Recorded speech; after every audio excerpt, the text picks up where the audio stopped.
Eli Xalq radio stansiya bu kecha siz tanho emas programmasining riyosatchisi Xalmurat Manab 2020 yili 5 avgust vafot bo'ldi.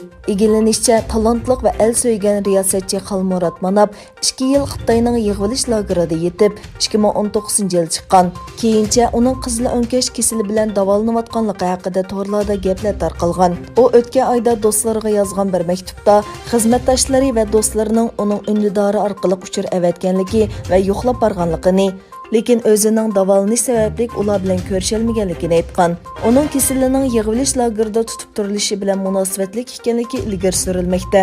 Uning vafoti vatan ichi va sirtidagi Uyg'urlarni cho'nqur qayg'uga soldi. Marhumga Allohdan rahmat tilaymiz.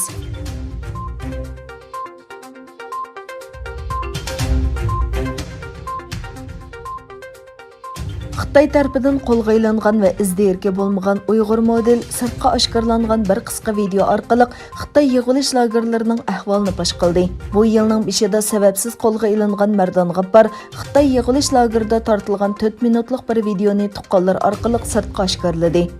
Sin ko'rinishida ustidagi kirpishib ketgan kiyim, ishib ketgan putlari va so'l qo'lini karvatga tengib selib qo'ygan ko'yza diqqat tortdi. Mardonning tuqqanlari orqali BBC'ga yetkazilgan bu qisqa sin ko'rinishi va bir qancha qisqa uchur Xitoyning qattiq qamal qilingan va sirliq yig'ilish lagerlari haqidagi qimmatli hujjatga aylandi.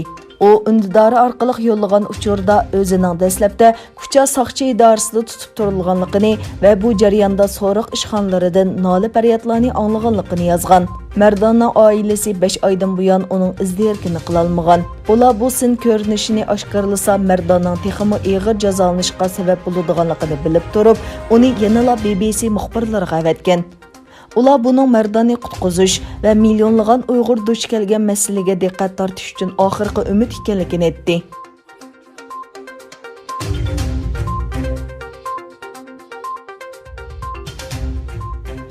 G'arb dunyosida o'zining inglizcha naqshlari bilan muayyan ta'sir qo'zg'ayotgan shvetsiyalik naqshchi Zara Larsson 4-avgust kuni o'zining Huawei shirkati bilan bo'lgan to'xtamni bekor qilayotganligini jakarlab, Xitoy men o'ylagandek yaxshi mamlakat emas ekan dedi. Zara muxbirlarning ziyoratini qabul qilganda, men Xitoy hukumati hozir qilayotgan ishlarni qabul qila olmadim. Shunga men Uyg'urlar va Hong Kong masalasini qo'llayman degan. Shuningdek, Huawei shirkati bilan tuzgan to'xtamni amaliyotda bu yil aprelda bekor qilayotganligini bildirgan.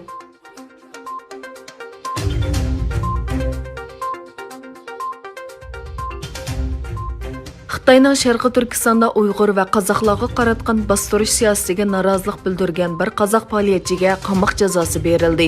Qozog'istonda Xitoyga qarshi namoyishga qatnashganlarning soni ko'payayotgan bir paytda faoliyatchi Serik Azibay 15 kunlik qamoq jazosiga hukm qilingan.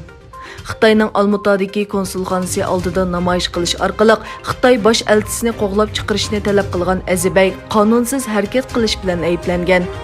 Xitoyning Qozog'istonda turishliq bosh elchisi Jang Shao Xitoyning Sharqiy Turkiston siyosatini qattiq oqlab, Qozog'iston xalqining noroziligining kuchayishiga sabab bo'lgan.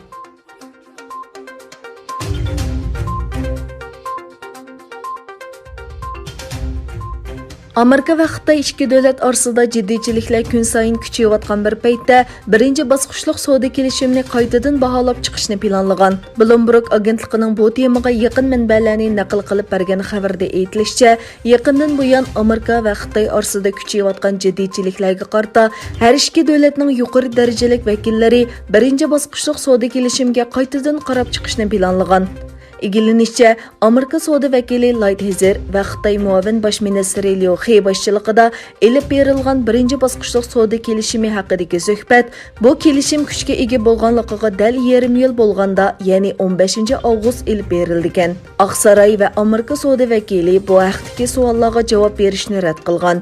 Lekin bu haqdagi xabar Wall Street jurnalida e'lon qilingan. Amerika prezidenti Trump bundan burun Wuhan koronavirusning tarqalishida o'ynagan roli sababli Xitoy bilan tuzgan kelishimning o'zi uchun burunqidek ahamiyati qolmaganligini aytgan.